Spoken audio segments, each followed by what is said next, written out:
اور پھر میں نے یہ بھی دیکھا ہے کہ بڑے بڑے خیر والے لوگ تھے لیکن صحبت بری مل گئی، لوگ نہیں ٹھیک مل سکے، مشیر نہیں ٹھیک مل سکے، معاونین نہیں ٹھیک مل سکے، رستے میں رہ گئے۔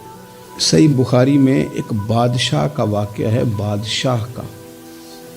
میں نے جب اسے پڑھا تو میں حیران ہی رہ گیا کہ یہ جو مشیر وزیر ہوتے ہیں یہاں تک لے جاتے ہیں بندے کو۔ وہ ہمارے ایک وزیر صاحب نے تھوڑے دن پہلے کہا ہے، بیچارے نا خبروں میں رہنے کے لیے اس طرح کی شرارتیں کرتے ہیں۔ اس کی وجہ یہ ہوتی ہے کہ ملک کا نظام تو چلتا نہیں، تو پھر وہ چاہتے ہیں کچھ لوگوں کو ادھر الجھا دو تاکہ وہ اصل سے ان کی توجہ ہٹ جائے۔ انہوں نے کہا جی قائد اعظم اسلامی ملک نہیں بنانا چاہتے تھے، تو کون سا بنانا چاہتے تھے؟ پاکستان کا مطلب کیا؟ لا الہ الا اللہ محمد رسول اللہ صلی اللہ علیہ وسلم۔ میں آپ کے جواب میں صرف اتنی بات کہوں گا کہ جو پاکستان بنانے والے تھے نا، وہ آپ کی طرح کے لوگ نہیں بنانا چاہتے تھے، آپ کی طرح کے لوگوں کے حوالے نہیں کرنا چاہتے۔ ہمارے لیڈروں کا یہ حال ہے کہ اس طرح کے لوگوں کو مشیر بنا لیتے ہیں، وزیر بنا لیتے ہیں۔ یہ کتنی رکاوٹ پیدا کرتے ہیں، کتنی تباہی کرتے ہیں۔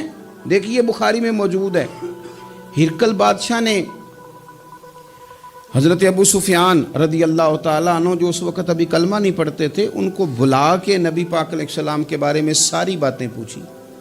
ایک ایک بات اس نے حضور کے بارے میں پوچھی، اور آخر میں یہ بھی پوچھا کہ کیا انہوں نے معاذ اللہ کبھی جھوٹ بولا ہے؟ تو ابو سفیان کہنے لگے نہیں، قربان جاؤں، میری مخالفت اپنی جگہ پہ، لیکن وہ میرے سامنے پیدا ہوئے ہیں، 40 سال کی عمر میں اعلان نبوت کیا ہے، ان کی گود میں بیٹیاں کھیلتے میں نے دیکھی ہیں، ان کے مقدس بال میرے سامنے سفید ہوئے ہیں، محبوب نے جب بھی بولا حق اور سچی بولا ہے۔ اس کی نا طبیعت میں دین اتر گیا بادشاہ کی۔ اس نے اس کے جواب میں بڑا خوبصورت جملہ کہا، کہنے لگا جس نے بندوں سے کبھی جھوٹ نہیں بولا وہ یہ جھوٹ کیوں بولیں گے کہ میں اللہ کا رسول بن کے آیا۔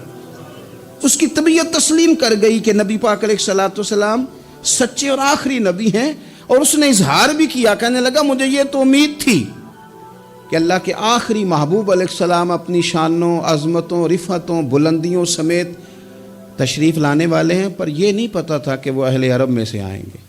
اس نے کہا میں جلدی سے حاضر ہو کے نا حضور کی اطاعت قبول کرتا ہوں۔ لیکن بادشاہ تھا نا،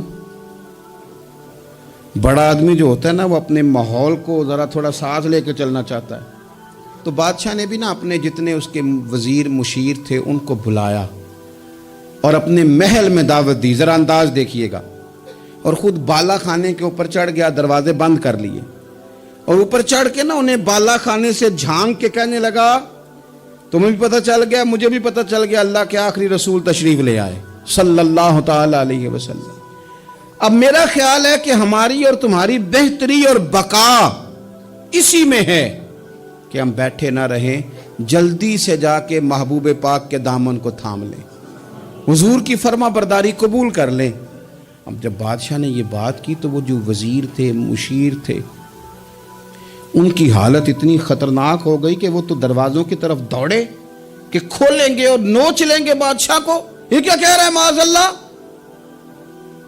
اس قدر زیادہ ان لوگوں نے اظہار کیا استغفر اللہ معاذ اللہ دین سے دوری کا۔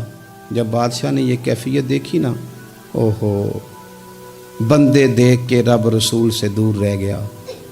کہنے لگا نہیں نہیں بھائی، نہیں، میں تو صرف تمہیں آزما ہی رہا تھا کہ تم اپنے دین کے ساتھ کتنے پختہ ہو۔ ہم نہیں کہیں بھی جا رہے، ہم یہیں رہیں گے، یہی ہمارا دین رہے گا۔ ان وزیروں نے، مشیروں نے، دوستوں نے، قریبی لوگوں نے رسول اللہ کی غلامی میں نہیں آنے دیا۔ اتنا برا اثر کرتے ہیں یہ مشیر وزیر، اتنا خوفناک حال کر دیتے ہیں انسان کا قریب رہنے والے لوگ کہ سامنے کرم کا دریا بہہ رہا تھا، لیکن اس کی بدقسمتی دیکھو، وہ دور اس لیے رہ گیا کہ اس کے دوست ٹھیک نہیں تھے، مشورہ دینے والے ٹھیک نہیں تھے، قریب رہنے والے ٹھیک نہیں، یہ دور رہ گیا۔ اور نجاشی کلمہ پڑھ کے محبوب کا مسلمان ہو گیا۔ اور حضرت عائشہ صدیقہ فرمایا کرتی تھی نجاشی وہ خوش قسمت مسلمان ہے کہ جب وہ دنیا سے گیا تو اس کی قبر سے بھی نور نکلا کرتا تھا۔